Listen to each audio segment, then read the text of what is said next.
చూసావా, ఇందులో డబ్బులున్నాయి.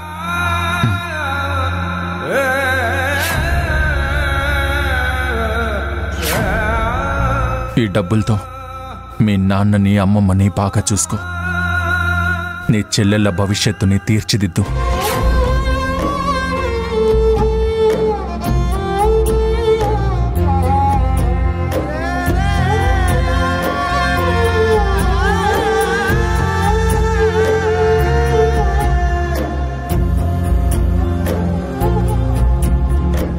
ఏంటమ్మా ఇక్కడికొచ్చి ఒంటరిగా నిల్చున్నావు?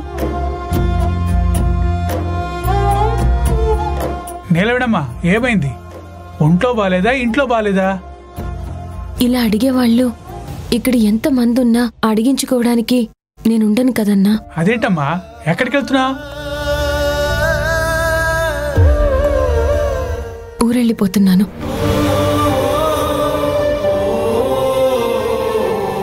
అదే మరి, అమావాస్య పౌర్ణమికి ఒకసారి ఊరెళ్తా అని అందరినీ ఇబ్బంది పెడతావు.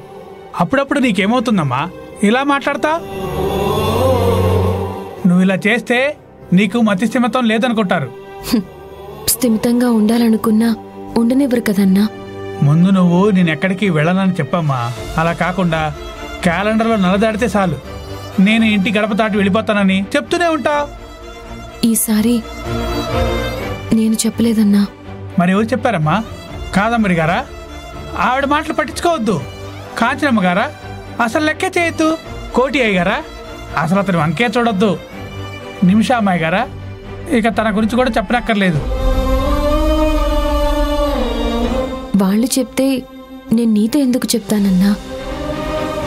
తారక్ సరే వెళ్ళిపోమంటున్నారు.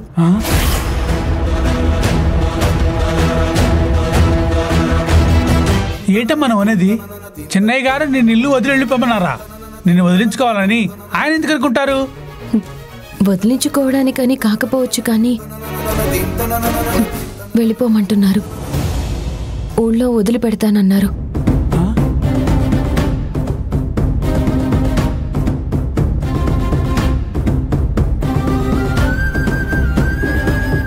అలా ఎలా డబ్బులు ఇచ్చి నిన్ను వెళ్ళిపోమంటారమ్మా? నువ్వే నిర్ణయించుకున్నావు. ఓ మాట చెప్పు, నువ్వు ఉంటావా వెళ్తావా?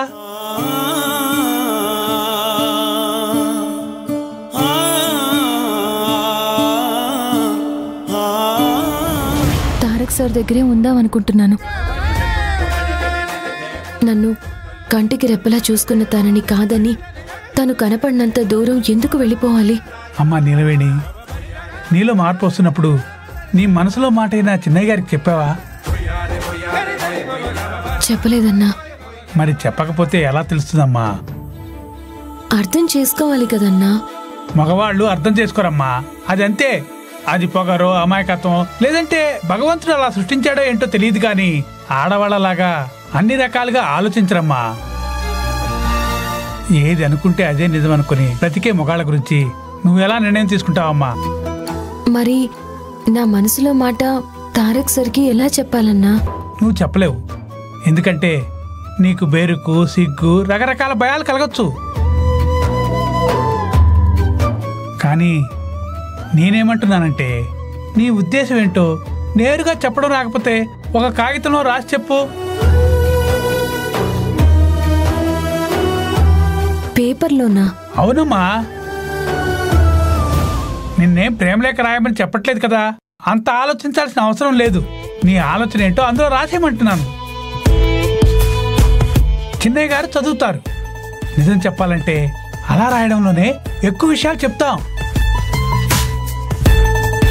వీళ్ళమ్మా, ఆయనంటే నీకు ఎంత ఇష్టమో, ఎంత అనురాగమో, ఎంత ప్రేమో అన్ని పేపర్లు పెట్టు, ఆయన చదువుతారు. అంటే ఇప్పుడు రాసి ఎలా ఇవ్వాలన్నా? వెళ్ళి ధైర్యంగా ఇచ్చేమ్మా. ఈ వంటలన్నీ నేను చేస్తాను. టిఫిన్కి ఏం కావాలో, భోజనానికి ఏం కావాలో వాళ్ళు నిర్మమాటంగా చెప్పేస్తారు. నువ్వు మాత్రం నీకేం కావాలో, ఎవరు కావాలో నోరు తెరిచి చెప్పవు.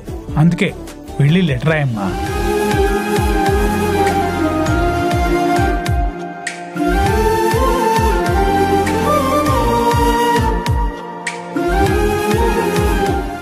నీలవేణి రాసిన లెటర్ని చిన్నయ్య గారు చదివిన తర్వాత ఆ బ్రహ్మదేవుడు వచ్చినా సరే ఇక తనని బయటికి పంపించలేరు.